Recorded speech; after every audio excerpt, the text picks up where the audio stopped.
ప్రస్తుతం social media పుణ్యమా అని ప్రపంచంలోని ఏ మూలన ఉన్న దేశానికైనా టూరిస్టుగా వెళ్లడం, అక్కడి అందాల్ని, ఆ దేశ ప్రత్యేకతల్ని చెప్పేవారి సంఖ్య పెరిగింది.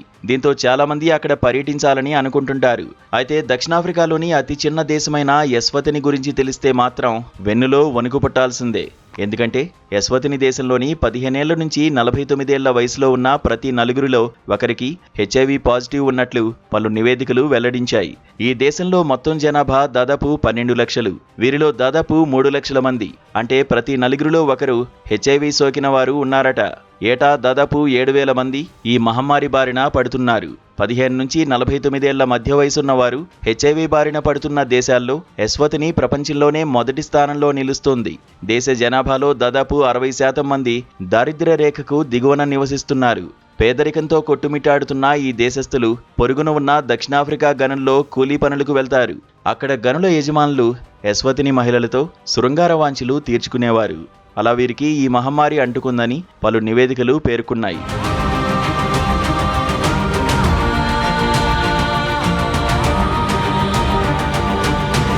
మరోవైపు ఎస్వతిని సంప్రదాయ నృత్యం రీడ్ డ్యాన్స్ను చూడ్డానికి ప్రపంచం నలుమూలల నుంచి పర్యాటకులు వస్తుంటారు. నిరుపేద మహిళలు డబ్బు కోసం వారి వద్దకు వెళ్తుంటారు. సురక్షిత లైంగిక పద్ధతులు పాటించకపోవడం, సంప్రదాయాల పేరిట విచ్చలవిడి శృంగారాన్ని అనుమతించడం లాంటివి కూడా వ్యాధి వ్యాప్తికి ప్రధాన కారణాలని నివేదికలు వెల్లడించాయి. ఇక పాఠశాలకు వెళ్లే పిల్లల్లో దాదాపు 18% మంది తమ స్కూలు వయసులోనే తొలిసారి శృంగారంలో పాల్గొన్నామని చెబుతుండడం గమనార్హం. మరోవైపు బహుభార్యత్వం ఇక్కడ సర్వసాధారణం. సాక్షాత్తు దేశ రాజే రీడ్ డ్యాన్స్ సందర్భంగా ఏటా ఒక యువతిని ఎంపిక చేసుకుని పెళ్లి చేసుకోవడం ఇక్కడ ఆనవాయితీ. దేశంలో తొలిసారిగా 1986లో HIV కేసు వెలుగు చూసింది. ఆ తర్వాత HIV భారీగా వ్యాప్తి చెందింది.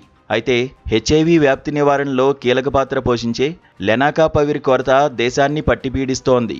HIV నిర్మూలన కోసం పనిచేస్తున్న గ్లోబల్ ఫండ్ ద్వారా ఏటా 6,000 డోసుల లెవాకాపవిర్ రావాల్సి ఉండగా అందులో సగమే వస్తోంది. గత 20 ఏళ్లుగా ప్రభుత్వం చేపట్టిన ఎయిడ్స్ నివారణ చర్యల్లో భాగంగా వ్యాధి సోకిన వారిలో ఎక్కువ మందికి చికిత్స అందిస్తున్నారు. దీనివల్ల మరణాలకు చాలా వరకు అడ్డుకట్ట వేయగలుగుతున్నట్లు సదరు నివేదికలు వెల్లడించాయి.